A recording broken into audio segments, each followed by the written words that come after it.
প্রসেনজিৎ পদ্মশ্রী পেয়েছে। পেতেই পারে, কি যায়, এর কি এমন ব্যাপার, তেমন কিছু না, তেমন কিছু না, এটা নিয়ে অত লাফালাফি করার কোনো কারণ নেই। 68 সাল থেকে সিনেমা করছে আর পাবে না? পেতে তো হবেই। প্রসেনজিৎ পদ্মশ্রী পেয়েছে তার জন্য এত লাফালাফির গিয়ে যে বাঙালি এসব পাত্তা দেয় না, গুরু পাত্তা দেয় না।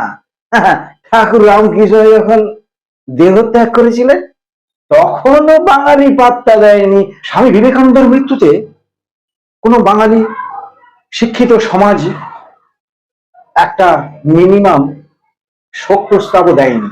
সেই সময়কার শিক্ষিত সমাজ, বিত্তশালী সমাজ, তারা কি করে প্রসেনজিতের পদ্মশ্রীতে সাফল্য আনন্দ করবে?